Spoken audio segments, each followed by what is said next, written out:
இப்போ உங்களுக்கு நான் வந்து மீன் குழம்பு எப்படி செய்கிறது, அதுக்கு முன்னால் மீன் வாஷ் பண்ணுவோம் இல்லையா, மீன் வந்து எப்படி வாஷ் பண்ணுறணுன்னு உங்களுக்கு சொல்லி காட்டுறேன். ஓகேங்களா? இதுதான் மீன், இப்போதைக்கு இதாங்க மீன். சரிங்களா? பார்த்தீங்களா? நல்லா பெரிய மீனாக, கடல் மீனாக வாங்கிட்டு வந்துட்டோமா, அதை இப்படி வச்சுக்கணும்.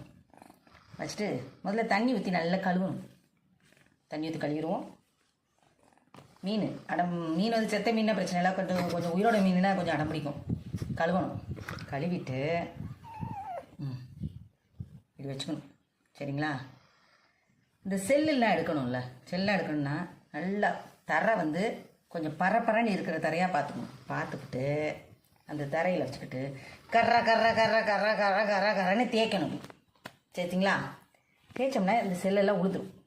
சரிங்களா? செல்லெல்லாம் உழுது அப்புறம் வச்சுக்கிட்டு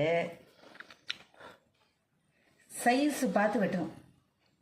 சரிங்களா? சைஸ் பார்த்து வெட்டினா பீஸாக உழுதுடும். தலை தனியாக, கை தனியாக, கால் தனியாக எடுத்துடணும். வாலை கட் பண்ணிடணும். வால் போடக்கூடாது. வால் முக்கியமாக வால் கட் பண்ணணும். மீன் உயிரோடு இருக்க மீன் இப்போ தான் கொஞ்சம் அடம் பிடிக்கும். சரிங்களா?